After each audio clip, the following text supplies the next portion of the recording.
வாழ்க வளமுடன். இன்றைக்கி நாம் சில ஆச்சரியமான உண்மைகளை பற்றி தெரிஞ்சுக்க போகிறோம். தேசிய கீதத்தை பற்றி, அப்புறம் இந்தியாவின் முதல் இராணுவ தளபதி எப்படி உருவானார் அப்படிங்கிறத பற்றி, மின்னல் ஏன் எப்போதுமே பனைமரத்தை விழுது அப்படிங்கிறத பற்றிலாம் இன்றைக்கி நான் உங்களுக்கு சொல்ல போகிறேன். இந்தியா சுதந்திரம் அடைஞ்சிச்சு. அதற்கு பிறகு 1950 அரசியல் நிர்ணய சபையில் ஒரு கூட்டம் நடந்தது. அந்த கூட்டத்தில் நம்ம நாட்டோட தேசிய கீதமாக தேர்ந்தெடுப்பதற்காக 3 கவிதைகள் ஆராயப்பட்டன. அதில் ஒன்று சர் முகமது இக்பால் எழுதிய சாரே ஜஹான் சே அச்சா அப்படிங்கிற ஒரு பாட்டு நம்ம கேள்விப்பட்டிருப்போம் இல்லையா, அந்த பாடல் கவிதை. அடுத்தாவது ரவீந்திரநாத் தாகூர் எழுதிய ஜனகன மனகதி அந்த கவிதை. அதற்கு பிறகு பங்கிம் சந்திர சட்டர்ஜி எழுதிய வந்தே மாதரம் இது மூணுமே எதை நம்ம செலக்ட் பண்ணலான்னு ஒரு கூட்டம் நடந்தது. இதில் சாரே ஜஹான் சே அச்சா பாடலில் சொற்கள் இசைக்கு ஏற்றதாக அமையவில்லை. ஸோ அதை ஃபஸ்ட்டு ரிஜெக்ட் பண்ணிட்டாங்க. அதற்கு பிறகு வந்தே மாதரம் பாடலில் தாயே உன்னை வணங்குகிறேன்னு கடைசியில் ஒரு வரி வருது. அது வரும்போது இஸ்லாமியர்களுக்கு ஏற்றதில்லை. ஏன்னா எல்லா மதத்துக்கும் ஏற்ற மாதிரியான ஒரு கவிதையை நம்ம செலக்ட் பண்ணி தான் தேசிய கீதமாக வைக்கணும் அப்படிங்கிற ஒரு முடிவில் இருந்ததால் அதுவும் ஏற்றதில்லைன்னு சொல்லி ரிஜெக்ட் பண்ணிட்டாங்க. அதற்கு பிறகு இறுதியில் தாகூரின் ஜனகணமன ஏகமனதாக அங்கீகாரம் பெற்று எல்லோராலும் ஏற்றுக்கொள்ளப்பட்டது. தாகூரோட ஜனகணமன ஜனவரி 24, 1950 தேசிய கீதமாக ஏற்றுக்கொள்ளப்பட்டது. அதற்கு பிறகு இந்திய தேசிய கீதமான இது பாடப்படும் நேரம் எப்படின்னு பார்த்தீங்கன்னா 52 வினாடிகள். இந்த பாடல் முதலில் டிசம்பர் 27, 1911 நடந்த இந்திய தேசிய காங்கிரஸ் மாநாட்டில் பாடப்பட்டது. அதன் பின் 5ஆம் ஜார்ஜ் மன்னர் இந்தியாவுக்கு வந்தபோது ரவீந்திரநாத் தாகூரால் இயற்றப்பட்ட இந்த பாடல் பயங்கர வரவேற்பு பெற்றது. இந்த வரவேற்பு கவிதை வங்காளி மொழியிலிருந்து சமஸ்கிருதத்திற்கு மாற்றப்பட்டு அதன் பின் ஹிந்தி வடிவத்துக்கும் உச்சரிப்பு மற்றும் அர்த்தம் மாறாமல் மற்ற மொழிகளுக்கும் மாற்றப்பட்டு இன்று அனைவராலும் பாராட்டப்பட்ட ஒரு தேசிய கீதமாக மாறி புகழ்பெற்று இருந்து கொண்டிருக்கிறது. சரிங்களா, இப்போ தேசிய கீதத்தை பற்றி தெரிஞ்சுக்கிட்டோமா? அடுத்து நம்ம தெரிஞ்சு கொள்ள போகிறது இந்தியாவின் முதல் இராணுவ தளபதி எப்படி உருவானார் அப்படிங்கிறத பற்றி. இந்தியா விடுதலை பெற்றது. அதற்கு பிறகு பிரதமராக ஜவஹர்லால் நேரு பொறுப்பேற்றார். சுதந்திர இந்தியாவின் முதல் இராணுவ தளபதியை தேர்ந்தெடுக்க இராணுவ உயர் அதிகாரிகளை எல்லாம் அழைத்து பேசிக்கிட்டு இருக்கிறாரு. அப்போ சொல்கிறாரு, நம்ம இராணுவத்தை நிர்வகிக்க போதிய அனுபவம் இல்லாத அதிகாரிகள் இருப்பது மாதிரி தெரிகிறது.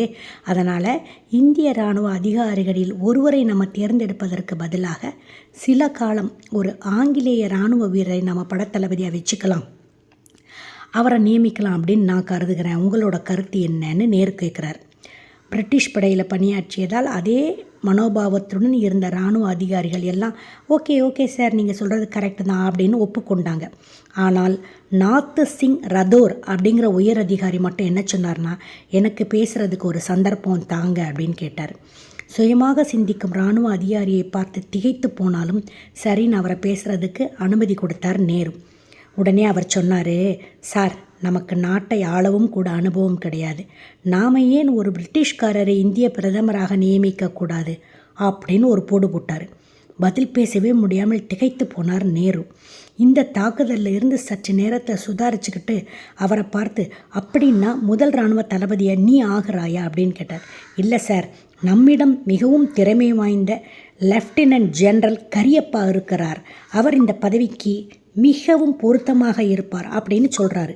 அதற்கு பிறகு முதல் இந்திய இராணுவ தளபதியாக பொறுப்பேற்று கொண்டார் ஜெனரல் கரியப்பா.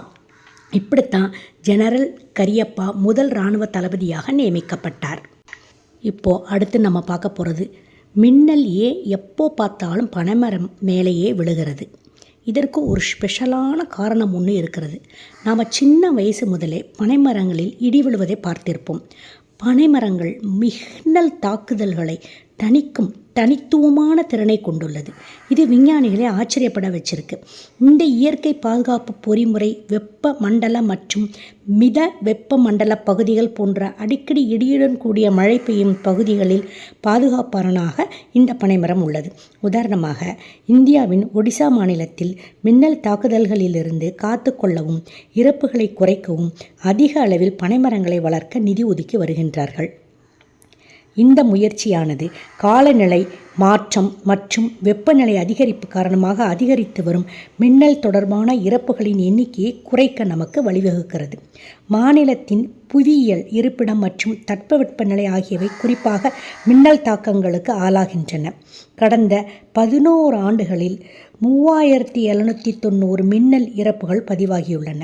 மின்னல் தாக்குதல்களை தணிப்பதில் பனைமரங்கள் திறம்பட செயல்பட முதன்மையான காரணங்களில் ஒன்று என்னன்னா அவற்றின் ஈரப்பதம்.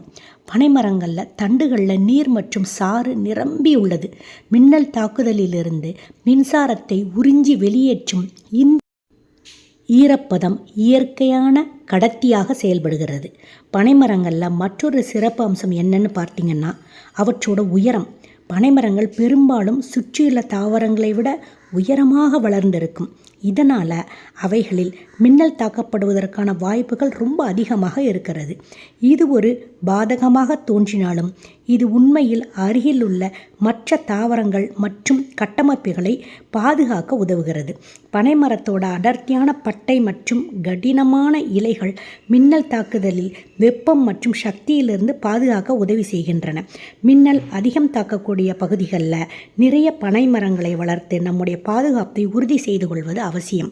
இன்றைக்கி நாம் வித்தியாசமான சில ஆச்சரியமான உண்மை நிகழ்வுகளை பற்றி தெரிந்து கொண்டோம் அல்லவா?